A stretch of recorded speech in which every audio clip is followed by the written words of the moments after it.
Hello, who is watching? Hello. Huh? Huh? Huh?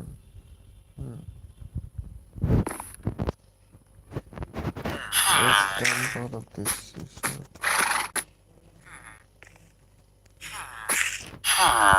talking with me? Oh, because I have. Hey, stop! Stop!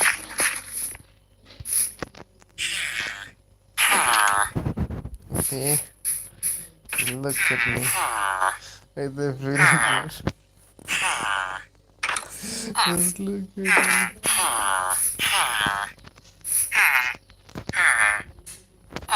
Hello.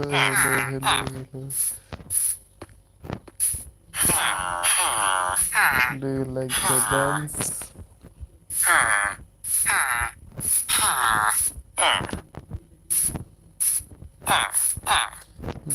Dance. Like.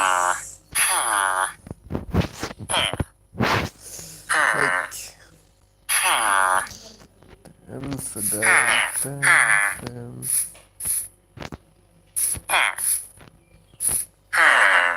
Let's drop him.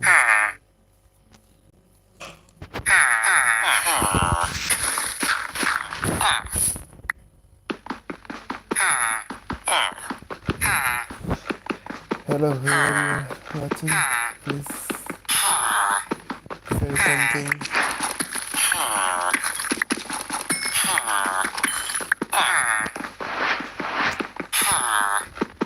Hello, who's watching?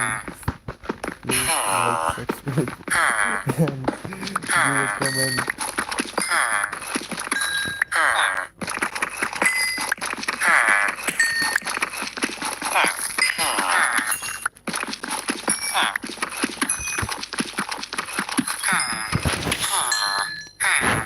Hello, whoever watching, like, share, subscribe, like, share, subscribe.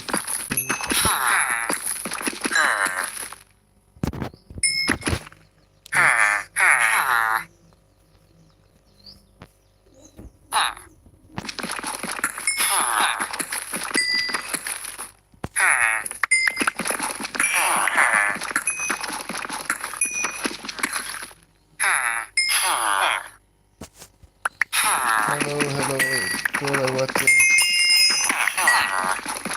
like, share, subscribe, will you?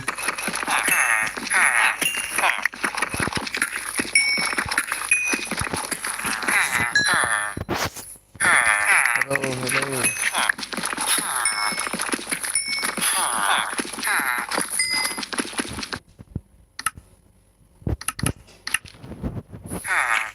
Chat.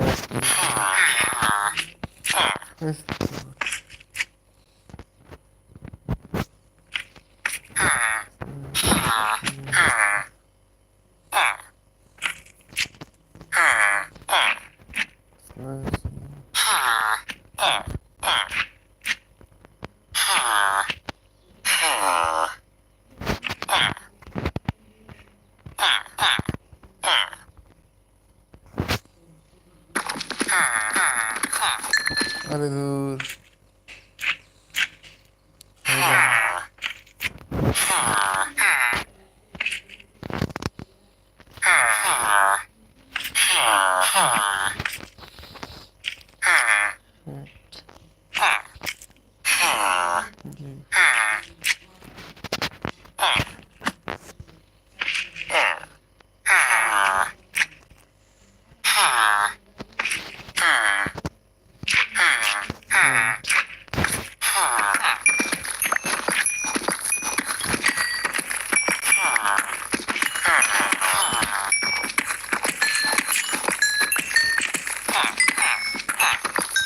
Hello, whoever watching, like, share, subscribe this stream, please.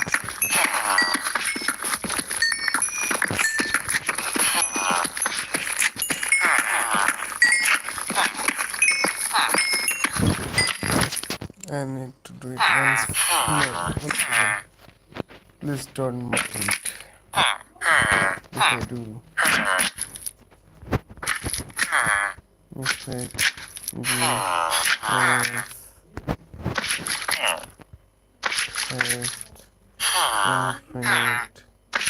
Like amplifier to 200.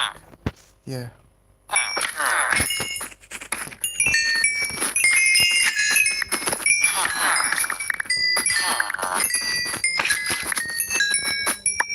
Hello, whoever watching, like, share, subscribe this stream.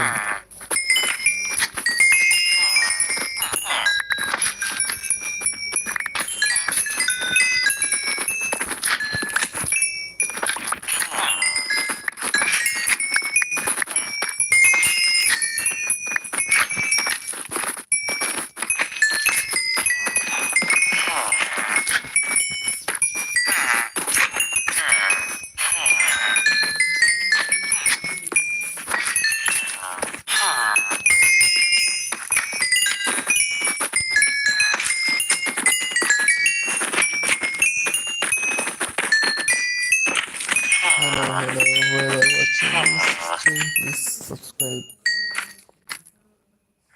Oh, it's me watching.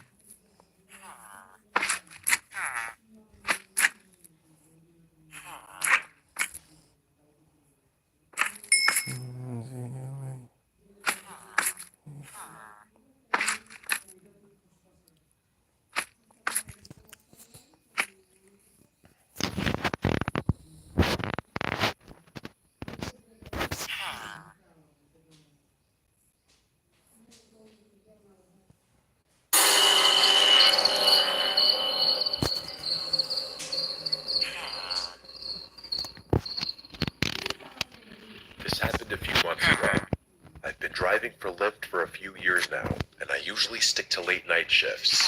The roads are quieter and the tips are better, but there is a trade-off. Every once in a while, you get a story that sticks with you, and not in a good way. I'd always thought of myself as careful. I've dealt with my fair share of odd passengers, but nothing, and I mean nothing, even came close to being as strange as what I'm about to tell you. I didn't have a dash cam at the time, and that night was the main reason I installed one. It started off normal enough, just me and the odd sounds my car would occasionally make. I've got this beat up 2005 Volvo that is reliable as hell.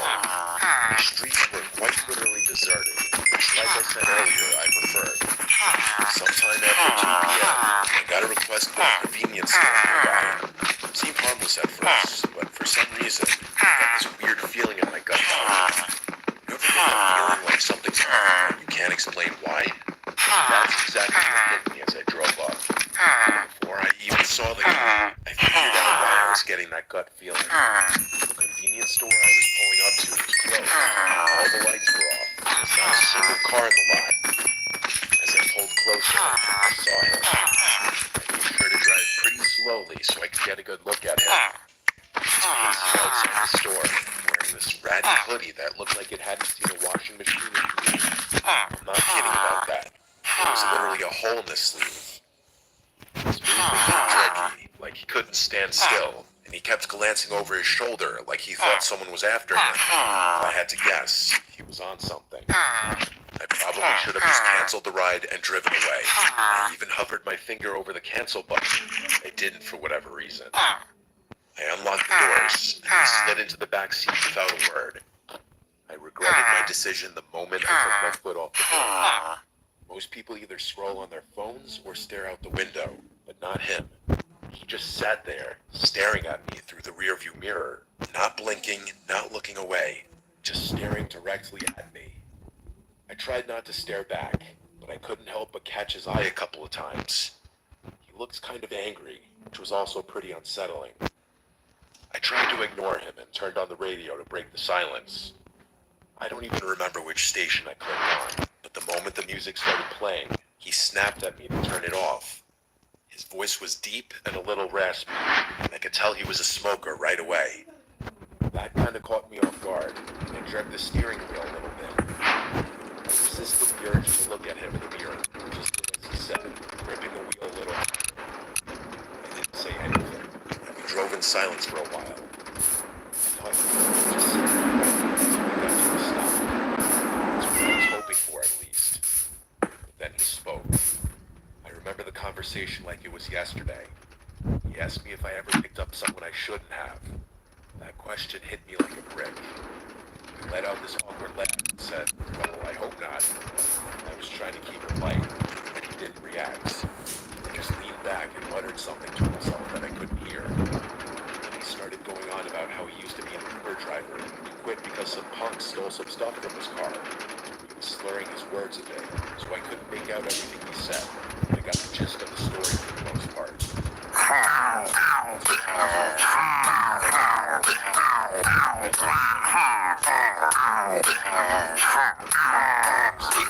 Something like that. The story. How much trust you put in someone sitting right behind you. That comment was what did it for me. I started thinking about a threat than just a crazy drug addict. Fortunately, there wasn't much to do about it. I felt my pulse speed up. I kept my eyes on the road, but my mind was spinning. I glanced at the GPS, focusing on the destination like it was some kind of lifeline. The guy did not know when to stop talking. He kept babbling about nonsense. Some of it concerning, some of it I couldn't keep up. Eventually, he started apologizing to someone.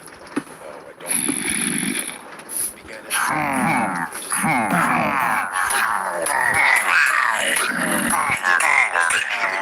followed by a few frantic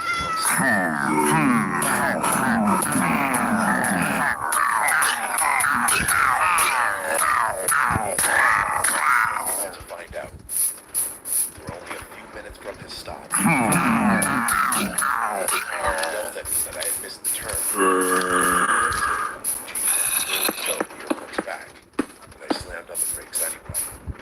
demanded that I pull over, so that's what I did. My hands were shaking. I just wanted the nightmare to be over. As soon as I shifted into park, headlights appeared behind us. It was a police car.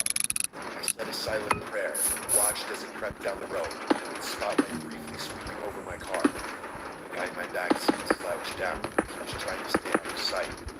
I turned my head and saw him lying almost perfectly flat on my back seat with his eyes closed. I whipped my head back around before he saw me. He stayed in that position for a week.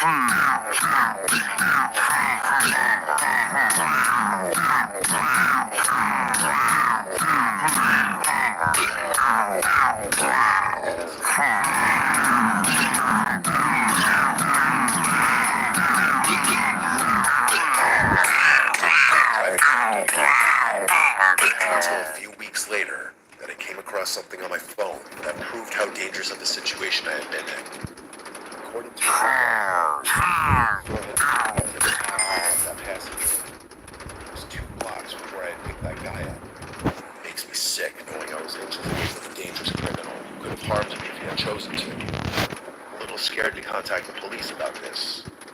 I try to avoid law enforcement for various personal reasons I won't get into. I'm not really sure if my report will even help. Either way, I'm much more cautious about who I let in my car.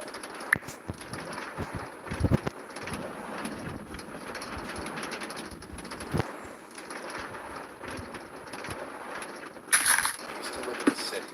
The urban lifestyle is honestly what I always envisioned for myself. I'm not even into it, but after an extremely traumatic experience, I couldn't bear even the smallest noises. I began to hate noise in general. My psychiatrist told me I had developed a rare case of phonophobia. So that pins and needles feeling you get when your foot falls asleep. It's kind of like that, but in the chest. Always there, like my body was bracing for something that wasn't coming. Every car horn or slamming door felt like a jolt straight to my nerves. I couldn't keep living like that. About 3 years ago, I found a cabin buried deep in the Pacific Northwest. I don't want to say exactly where it was for reasons you'll soon understand, but all I'll say is that it was somewhere in Oregon. It seems perfect. Very few neighbors, no traffic, barely any cell service. What really sold me on it, though, was the lack of noise. It was just me and a peace and quiet. For the first time in months.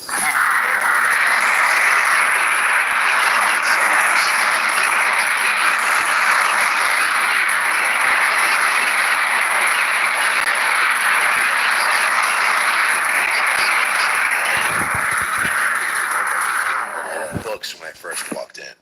You know, that kind of earthy scene. Cabin style bedrooms. For any of you years walk down and for the first few days, just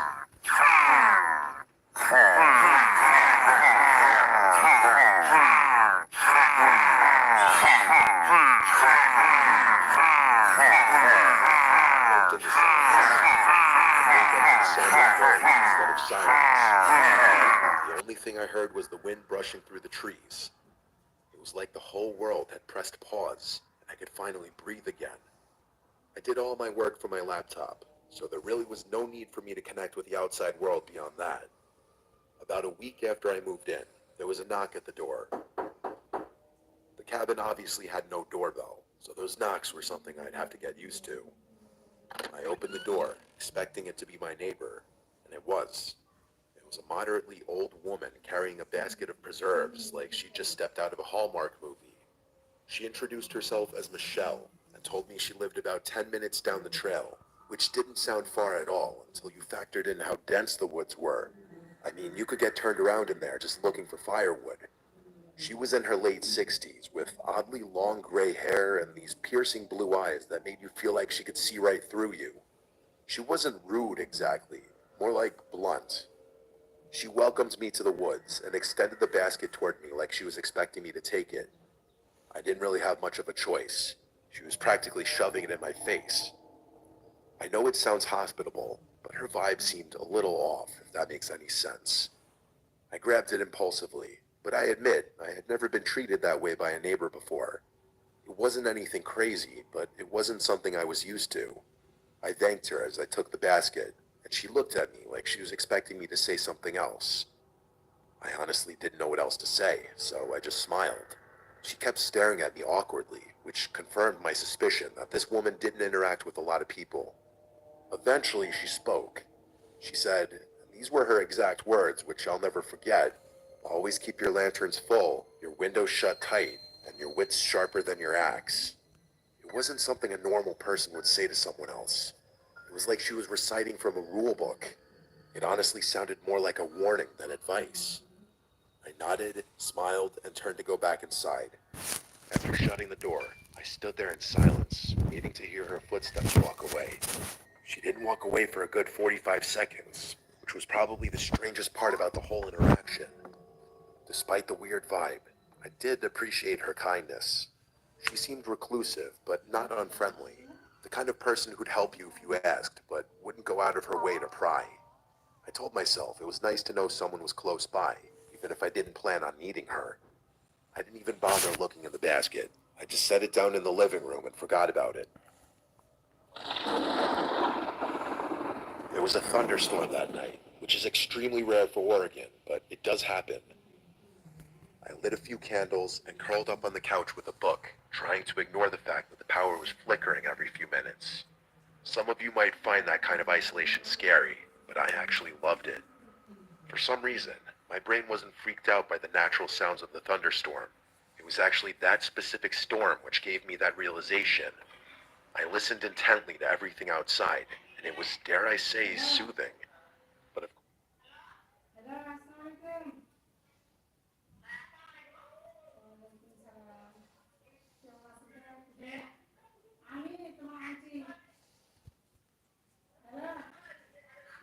तो इस film की शुरुआत Elon से होती है, जो रात के वक्त विंडो के पास खड़ी अजीब रिचुअल करके किसी को बुला रही थी। हैरान करने वाली बात ये थी कि उसके बुलाने पर यहाँ एक शैडो आ भी जाता है, जिसने उससे कहा कि तुमने मुझे जगाया है, अब तुम बस को बुला रही थी। हैरान करने वाली बात ये थी कि उसके बुलाने पर यहाँ एक शैडो आ भी जाता है, जिसने उससे कहा कि तुमने मुझे जगाया है, अब तुम बस मेरी हो। एलन ने भी हाँ में सर हिलाया, और ऐसा कहते ही अगले ही पल एलन किसी और दुनिया में पहुंच गई, जहाँ पर एलन और वो मिस्टीरियस क्रिएचर एक दूसरे के करीब भी आए, और फिर अचानक वो क्रिएचर एलन को टॉर्चर करने लगी। उससे पहले कि एलन उसके जुल्म से मर जाती, उसकी आंख अपनी दुनिया में अपने बेड पर खुल जाती है।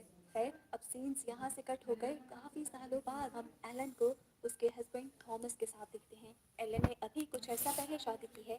थॉमस यानी एलन का हस्बैंड एक रियल एस्टेट एजेंट है, और आज उसे कंपनी की तरफ से ट्रांसिल्वेनिया जाने का ऑर्डर मिला है। उसे ट्रांसिल्वेनिया जाकर अपने क्लाइंट काउंट और लॉक के लिए एक घर ढूंढना था।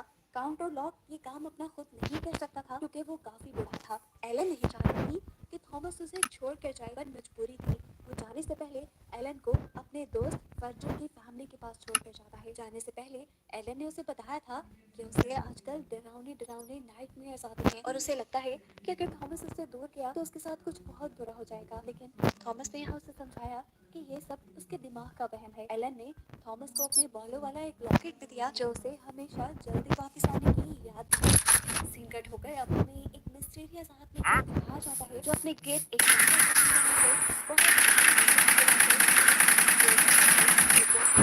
क्यों कर रहा है ये आगे जाकर पता चलेगा। खैर, अब दिखाया जाता है कि थॉमस ट्रांसिल्वेनिया के करीब पहुंच गया था। ताकि लोकल लोगों से जब उसने ट्रांसिल्वेनिया में काउंट और लॉक के कैसल का रास्ता पूछा, तो सभी उसकी इस बात को सुनकर घबरा गए, और सबने उसे मशवरा दिया कि तुम काउंट और लॉक के पास मत जाना। यहाँ पर तो काउंट और लॉक का नाम लेना भी बहुत बुरा माना जाता है। रात में थॉमस इन्हीं लोगों के पास स्टे करता है। आधी रात को उसकी आंख अजीब जोर से खुलती है। कि बहुत सारे लोग उस लड़की को घोड़े में बिठा कर कहीं ले जा रहे थे। उस लड़की ने कुछ वो लड़की उतरी और एक कबर खोलते हुए आदमी के दिल में एंट्रेंस स्टार्ट कर दिया। उसके मुंह से खून निकला, और यही पर थॉमस की भी आंख खुल गई।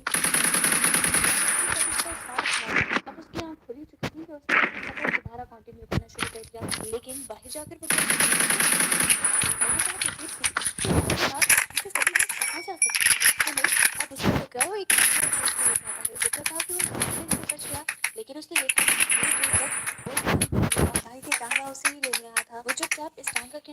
किया लेकिन स्टार्ट फिर भी उसने यही कोशिश की कि वो किसी तरह अपने काम को मिल गई। अब वो हर जगह ओवरथिंकिंग करने लगा था। सामने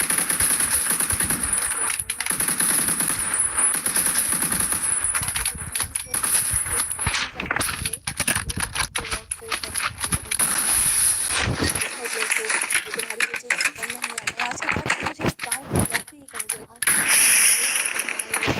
अब काउंटर टॉप थॉमस को कुछ खाने को ऑफर करता है। करते हुए थॉमस जब उसके सामने ब्रेड काट रहा था तो उसकी उंगली दिख गई और उसे बोला कि मैं तुम्हारी प्रैक्टिस उसे नहीं था कि वहाँ थॉमस को थॉमस को ले जाया तो कैंटीन में कोई भी नहीं काउंटर टॉप के लिए वो एक साथ ले जाया।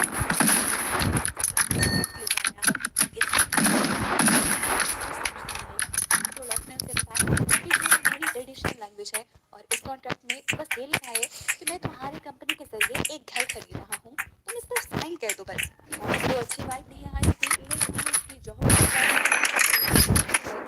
इस कॉन्ट्रैक्ट का नाम और नॉस्फेरातो का नाम समझ आया था। नॉस्फेरातो काउंट और लॉक का ही दूसरा नाम था और कॉन्ट्रैक्ट पर नॉस्फेरातो क्यों लिखा हुआ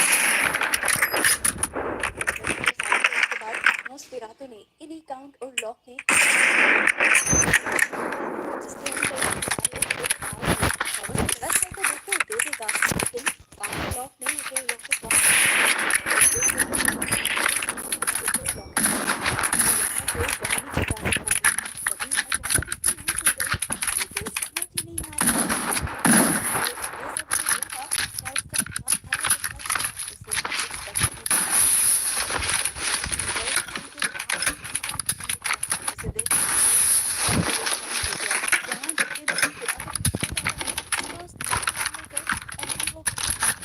कुछ बोल रहा था उसके अंदर का नाम ले रहा था जिससे समझ लो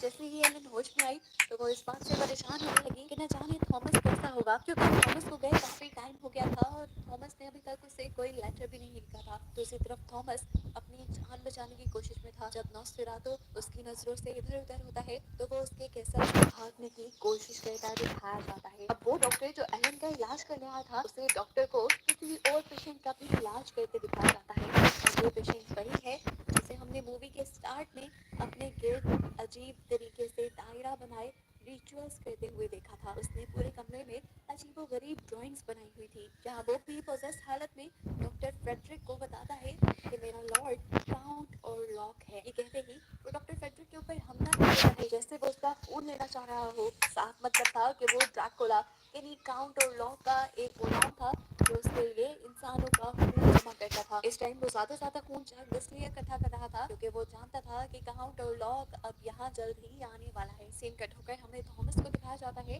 जिनको कुछ लोग रेस्क्यू कर रहे हैं। थॉमस के जिस्मों के निशान देखकर इन्होंने पता चला लिया कि उसकी इस हालत के जिम्मेदार और कोई नहीं बल्कि नॉस्फेरातो है। उसका इलाज करना शुरू कर देते हैं और इलाज के बाद जैसे ही थॉमस को होश आया वो उठ खड़ा हुआ। उसे दिल में कुछ अजीब फील हो रहा था। उसने एलन से मिलने जाना था लेकिन यहाँ के लोगों ने उससे कहा कि कुछ देर आराम करो पर नहीं वो तो एलन से मिलने के लिए इस बीमारी में ही उठ खड़ा हुआ। दूसरी तरफ दिखाया जाता है कि अब काउंट और लॉक भी अपने कॉफिन में बंद होकर थॉमस के लिए शहर की तरफ निकल चुका है और वो साथ साथ कुछ पढ़ भी रहा है जो दूसरी तरफ दूर बैठी एलन सुन पा रही है। दूसरी तरफ वो आदमी जो काउंट और लॉक की पूजा करता था वो भी जान जाता है कि काउंट और लॉक अब रास्ते में है। थॉमस के शहर आने वाली एक शिप के अंदर हम देखते हैं कि बहुत सारे चूहों ने तबाही फैलाना शुरू कर दी है और यही तबाही अब थॉमस के शहर में भी फैल जाएगी क्योंकि काउंट और लॉक जहाँ भी आता है वहाँ पे प्लेग यानी वबा और बीमारी फैलती है। ये चूहे शिप में सभी लोगों को मारने लग जाते हैं और एक आदमी समझ जाता है कि ये चूहे काउंट और लॉक के कॉफिन से निकल रहे हैं। वो जाकर काउंट और लॉक का कॉफिन लेकर उसे मारने की कोशिश करता है लेकिन यहाँ काउंट लॉक ने उसे पकड़ कर मार खाया। दूसरी तरफ हमें दिखाया जाता है कि अब एलन का इलाज करने के लिए डॉक्टर फ्रेडरिक के साथ एक और डॉक्टर भी आए थे। यहाँ पर अब एलन को वहाँ पे रखा गया था। एलन डॉक्टर को बताती है कि कभी कभी ऐसा लगता है कि मेरी सोच इस दुनिया की दुनिया से ही बाहर चली जाती है और आजकल तो मुझे फ्यूचर में होने वाली चीजों के बारे में पहले ही पता चल जाता है। कभी कभार सुनाई देती है जैसे मेरे कान में कोई बोल रहा हो, लेकिन वो क्या बोल रहा है मुझे समझ नहीं आती। साथ ही साथ उसे बहुत ही डरावने ख्वाब भी आते थे जिनसे वो हमेशा डर कर उठ रहा करती थी। बात करते करते ही एलन की तबीयत बिगड़ जाती है और उसकी बॉडी में जोर से झटके लगने लग जाते हैं। इस टाइम पर डॉक्टर फ्रेडरिक जिसको जोर से एक निगल से होते हैं जिसका उसे दर्द महसूस ही नहीं हो पाता, चाहते हैं कि इस टाइम भी एलन की सोल इस दुनिया को छोड़कर कहीं और चली गई है। और यहाँ से उन्होंने ये भी अंदाजा लगा लिया था कि एलन को कोई मेंटल इलनेस नहीं है, बल्कि उसको किसी और पावर ने पोजेस किया हुआ है। डॉक्टर ने जब ये बात दूसरे डॉक्टर को और थॉमस के दोस्त को बताई तो वो लोग उसकी बात मानने को तैयार ही नहीं थे। ये लोग यहाँ से चले जाते हैं और आधी रात में अचानक से एलन को होश आ जाता है। होश में आते ही वो भाग कर दरवाजे की तरफ जाती है और दरवाजा खोल देती है, जहाँ वो देखती है कि एलन बेहोश पड़ा है। सेम इसी पॉइंट पे दिखाया जाता है बोट की शिप भी खराब हालत में इस शहर के पोर्ट पर पहुंच चुकी थी, जहाँ आते ही सारी चीजें इस शहर में फैलना शुरू कर देती है। और यहाँ पर वो आती काउंटर लॉक का पूजा होता था, सुनकर काउंटर लॉक से मिलने के लिए चला जाता है। दूसरी तरफ थॉमस का दोस्त और डॉक्टर का थॉमस को इलाज हालत बिगड़ती जा रही थी। यहाँ पर कमी हो चुकी थी, क्योंकि यहाँ अब काउंटर लॉक और उसके गुलाम के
It's getting daytime.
हम हर चीज का पेमेंट 50-50 करते हैं, पर फोटोग्राफी का आज 50-50 नहीं हो रहा है। लो, ये सब तेरे account.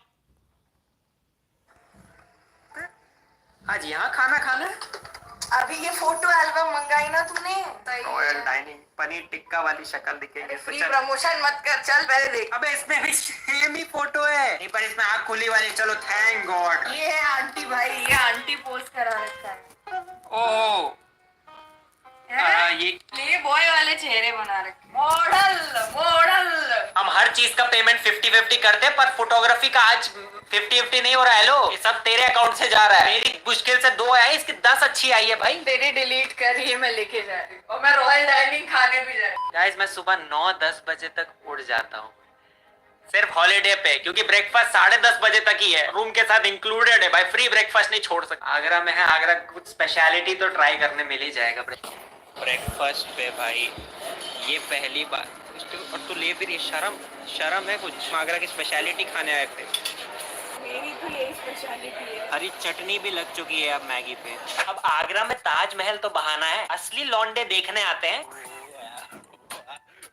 I don't think they come here to see the Taj Mahal. I think they come here to see foreigners. इतनी सारी फॉरनर मिल गई। फॉरनर क्या? फॉर्चूनर का शॉर्ट फॉर्म? तो ठीक है, हम भी ताजमहल फिर से जाते हैं, बट विद फॉरनर।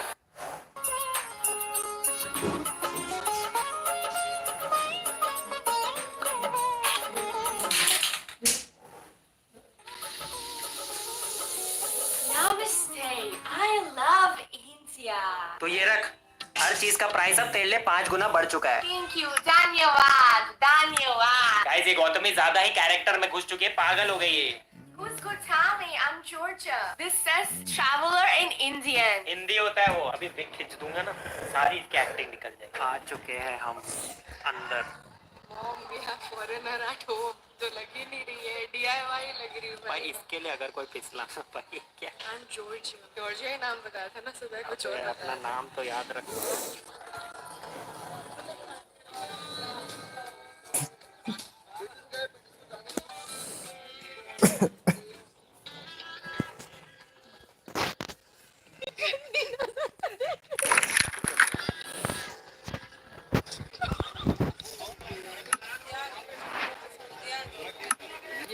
ये आ गई ऐसे देख के बोल। एक तो समझ नहीं आ रहा, लोग तुझे फॉरेनर समझ रहे इसलिए घूर रहे, देख रहे कि कौन गंवार आ गई इसलिए घूर रहे।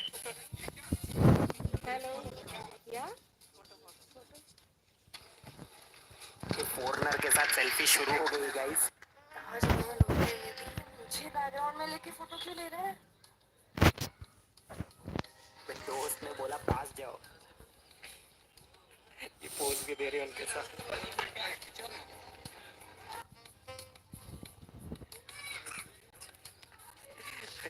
लोग को वो बैकग्राउंड चाहिए नहीं भाई, लोग को ये बैकग्राउंड चाहिए। मेरे को फोरेनर स्पेलिंग ही सही लगी। तेरा फोरेनर ही है। ओ लिविंग रूम मध्ये 2 आहेत आणि बाकी 3 खोले 3 आहेत। ये फॉरेनर मराठी बोलती है भाई, इससे कैरेक्टर में रहा नहीं जा रहा, क्या होगा, इसीलिए तो लोग पहचान।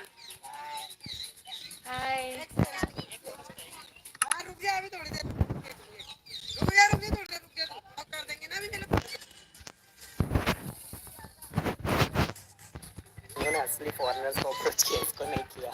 नहीं लग रही भाई।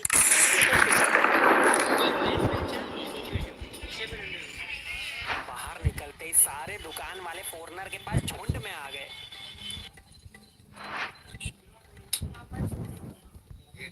मुझे 300 बोला था भाई, तुझे कितना बोला?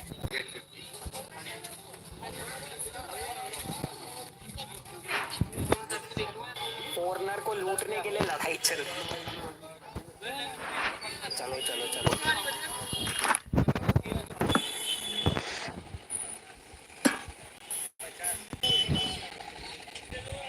50 रुपए बोला। बाद में बोला 20 दे दो भैया पर आ जाऊंगा, मुझे तो 100 बोला था स्टार्टिंग, बिना जगह पूछे। हम आ चुके हैं आगरा फोर्ट। काफी सारे मुगल रूलर्स यहीं पे रहते थे, इसी आगरा फोर्ट में। अभी बंदर रहते हैं। यहाँ फोर्ट के बाहर पानी। Plastonic and monsters.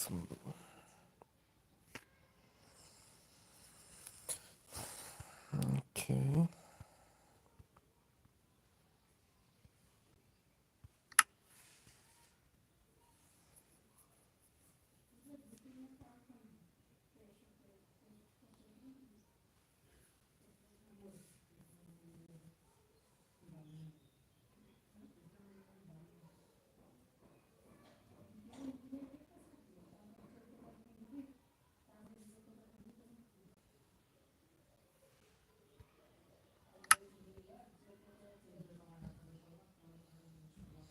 Caster. Chamber. And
Justin Kimon.